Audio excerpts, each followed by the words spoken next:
Hi, this is Chapman, and this is the Tuesday Studio Video Visit. We're in my studio this week, and now for something a little different.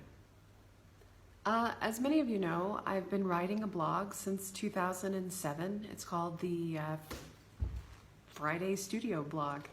I thought today it would be interesting to read my very first entry on that blog.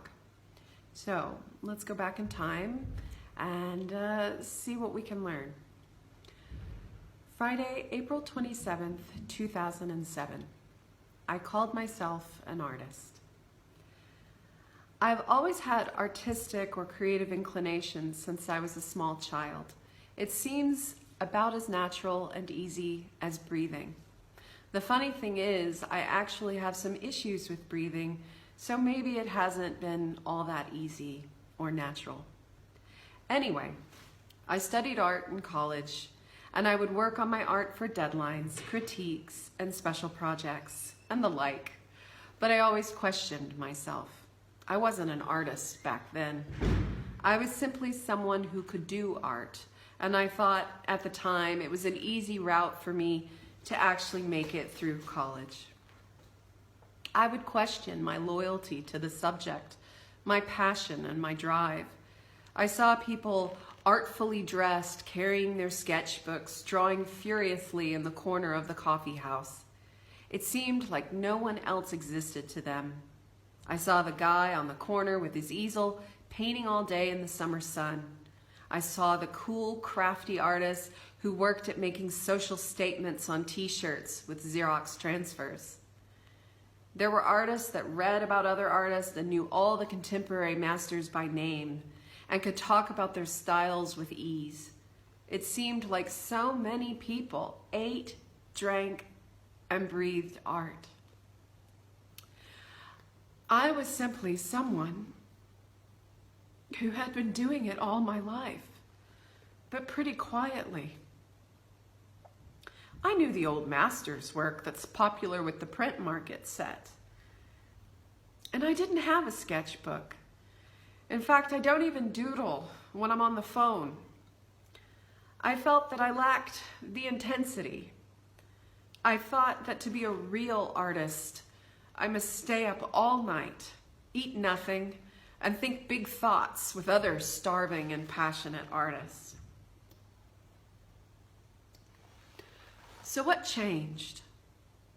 How can I confidently tell people I am an artist with a straight face and not feel like I'm lying? It happened gradually, and it was a bit uncomfortable at first.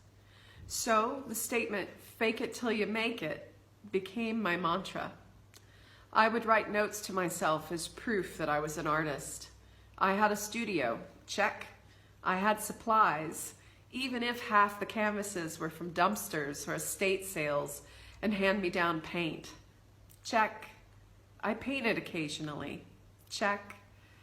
I felt some sort of kinship with Edvard Munch and loved to spend time in museums when I got the rare chance. Check. Oh yeah. And I did have that 5-year studio arts degree in painting from a university. Check. I kept a record of every show I had been in. Small group shows, community college shows, whoa, even some juried shows. And then as the list grew, I saw that this wasn't totally a fluke. I had some credibility as an artist. All caps. Check.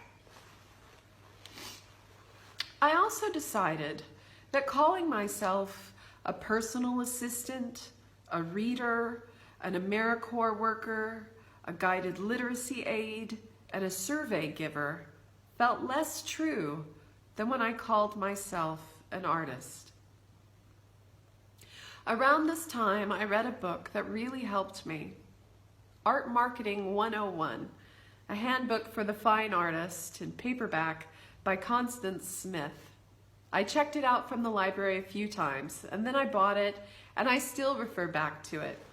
I highly recommend this book. The author does a great job of talking about some of the psychology involved with being an artist, as well as good nuts and bolts business advice that I was never taught in school. So even when I was still working those outside jobs, I started calling myself an artist. And when you put that out there, you don't want to be a liar. So I started painting more than occasionally. I got a sink put in the little back porch room, so it became an even better studio. I checked out more books on the arts and art business and began identifying with newer artists than Munch. And I put my work up all over my house.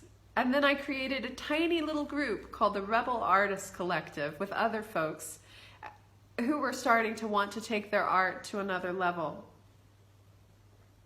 When I put my name out there as an artist, people came to me, since I must be an artist to have started a collective, and that was enough for them.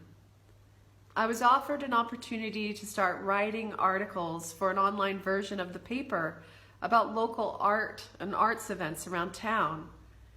It was great. I was even getting paid. I felt I was on my way, and the momentum carried me to where I am now. So call yourself an artist if you feel like you might be one. Put yourself out there. You don't have to dress in black. You don't have to chain smoke, sketch all the time, or even be starving. Someone is going to believe you when you say it, and then you may start believing it yourself. 2007. There you have it. I called myself an artist. That's again from my studio blog. It comes out every Friday since 2007. I hope you enjoyed that. I got a bit emotional. It was good for me to read it again. And of course, it's been so many years since then, and so many things have changed for me with my art and my perseverance and my dedication. And I just got a bit emotional because so much has happened. And it's been a joy to share so much of it with you in one form or another.